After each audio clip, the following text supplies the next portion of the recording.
పల్నాడు జిల్లాలో రాజకీయ కక్షలతో హత్యకు గురైన తోట చంద్రయ్య కుమారుడు వీరాంజనేయులకు ప్రభుత్వ ఉద్యోగం ఇచ్చేందుకు ఏపీ కేబినెట్ ఆమోదం తెలిపింది. దీనిపై కూటమి వైసీపీ మధ్య వార్ నడుస్తోంది.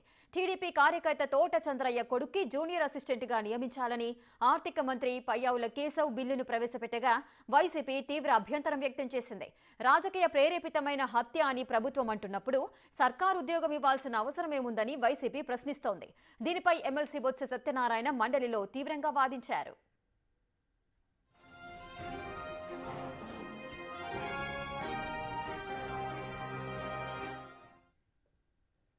ఇక తోట చంద్రయ్య కుమారుడు వీరాంజనేయులకు ప్రభుత్వ ఉద్యోగం ఇచ్చేందుకు అటు ఏపీ కేబినెట్ లో బిల్లును ప్రవేశపెట్టారు. మరి దీనికి సంబంధించి వైసీపీ అయితే తీవ్రంగా అభ్యంతరం వ్యక్తం చేస్తోంది. మరి నెక్స్ట్ ఏం జరగబోతోంది, దీనికి సంబంధించిన పూర్తి డీటెయిల్స్ మా ప్రతినిధి శివ అందిస్తారు. శివ, రాధిక, మొత్తం మీద చూసుకుంటే 2022లో మార్చర్ల నియోజకవర్గం, పల్నాడు జిల్లా మార్చర్ల నియోజకవర్గం వెల్దుర్తి మండలం గొల్లపాడులో జరిగిన హత్యకి సంబంధించి జై తెలుగుదేశం అన్న దానికి సంబంధించి కూడా జై జగన్ జై వైఎస్ఆర్సీపీ అనమంటే అనలేదని చెప్పి పట్టపగలు అతన్ని పీక కోసారు కొంతమంది వైఎస్ఆర్సీపీ నేతలు. అప్పట్లో ఇది రాష్ట్ర వ్యాప్తంగా సంచలనం సృష్టించింది.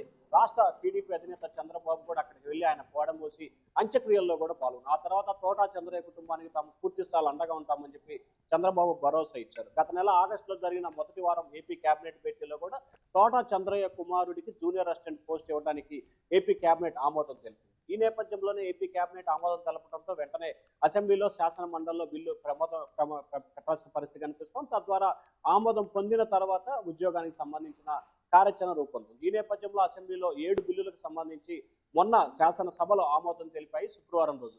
సో ఆ 7 బిల్లులను కూడా నిన్న శనివారం రోజు శాసన మండలికి పంపిస్తే 6 బిల్లుల్ని శాసన మండలి ఏకగ్రీవంగా ఆమోదించింది. వాస్తవానికి శాసన మండలిలో వైఎస్ఆర్సీపీ బలం ఎక్కువగా ఉంది. సో ఈ నేపథ్యంలో రాజకీయంగా కూడా జరిగిన హత్య నేపథ్యంలో తోటా చంద్రయ్య కుమారుడికి జూనియర్ అసిస్టెంట్ పోస్ట్ ఇవ్వడానికి ప్రభుత్వం నిర్ణయం తీసుకుందని చెప్పి ఆర్థిక మంత్రి పయ్యావుల కేశవ్ బిల్లును ప్రవేశపెడితే వైఎస్ఆర్సీపీ తీవ్రంగా వ్యతిరేకించి దాన్ని డివిజన్ కోరిన పరిస్థితి కనిపించింది. వాస్తవానికి 6 బిల్లును ఆమోదించిన వైఎస్ఆర్సీపీ ఈ బిల్లును కూడా ఆమోదించేందుకు శతవిధాల ప్రయత్నాలు చేసినట్టు కూడా తెలుస్తోంది. కానీ వైఎస్ఆర్సీపీ టీడీపీ నేతల మధ్య జరిగిన రన్నింగ్ కామెంటరీ ఏదైతే బొత్స సత్యనారాయణ బిల్లులకు సంబంధించి జరుగుతున్న సమావేశానికి సంబంధించి కొంతమంది టీడీపీ కూటమి సభ్యులకు సంబంధించి మండలి సభ్యులు వైఎస్ఆర్సీపీ వాకౌట్ చేయాలని చెప్పి రన్నింగ్ కామెంటరీ చేశారు. దీంతోనే తాము ఆ బిల్లుని వ్యతిరేకించామని చెప్పి కూడా వైఎస్ఆర్సీపీ నేతలైతే ఇండైరెక్ట్ గా చెప్తున్న పరిస్థితి కనిపిస్తా ఉంది. టీడీపీ నేతలు కూటమి ఎమ్మెల్యేలు రెచ్చగొట్టే దీనిలో వ్యవహరించిన మూలంగానే ఇది తెలుగుదేశం పార్టీకి సంబంధించిన అంశం కాబట్టి తాము దీన్ని డివిజన్ కోరామని చెప్పి కూడా వైఎస్ఆర్సీపీ నేతలు తెలుస్తా ఉంది. సో శాసనసభలో బిల్లు పాస్ అయింది, శాసన మండలిలో రిజెక్ట్ అయింది.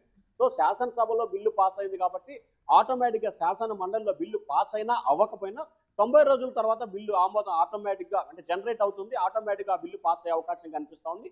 సో ఈ నేపథ్యంలో 90 రోజుల తర్వాత తోటా చంద్రయ్య కుమారుడికి జూనియర్ అసిస్టెంట్ పోస్ట్ ఇచ్చేందుకు ఏపీ ప్రభుత్వం నిర్ణయం తీసుకున్న అవకాశం కనిపిస్తా ఉంది. ఎందుకంటే ఒక బిల్లుకు సంబంధించి శాసనసభలో ఆమోదం పొందిన తర్వాత ఆటోమేటిక్ గా శాసన మండలిలో కూడా బిల్లు ఆమోదం పొందాలి. ఒకవేళ రిజెక్ట్ అయితే, అంటే ఇక్కడ రిజెక్ట్ కూడా కాలేదు, అలాగే సెలెక్ట్ కమిటీకి కూడా పంపలేదు. రిజెక్ట్ అయినా సెలెక్ట్ కమిటీకి పంపినా కానీ మరొకసారి బిల్లు శాసన మండలిలో పెట్టాలి. కానీ దీన్ని డివిజన్ కోరారు. సో డివిజన్ కోరిన నేపథ్యంలో దానికి సంబంధించిన అభ్యంతరాలు లిఖిత పూర్వకంగా వైఎస్ఆర్సీపీకి ఇస్తారు. ఆ తర్వాత వారి దగ్గర నుంచి కొన్ని సూచనలు సలహాలు తీసుకొని మళ్ళీ రిటర్న్ పూర్వకంగా ఆ తర్వాత ఆటోమేటిక్ గా 90 రోజుల తర్వాత బిల్లు పాస్ అవుతుంది. తోటా చంద్రయ్య కుమారుడికి వీరాంజనేయులకి ఉద్యోగం ఇచ్చేందుకు ఏపీ ప్రభుత్వం చేసిన ప్రయత్నం దాదాపుగా సుగమమయ్యే అవకాశం కనిపిస్తుంది. సో రాజకీయంగా ఒకరిపై ఒకరు విమర్శలు ప్రతి విమర్శలతోనే ఈ బిల్లు పెండింగ్ లో పడిందని చెప్పి కూడా మనం భావించాలి. Radhika. Right, thank you Shiva, thanks for the live details.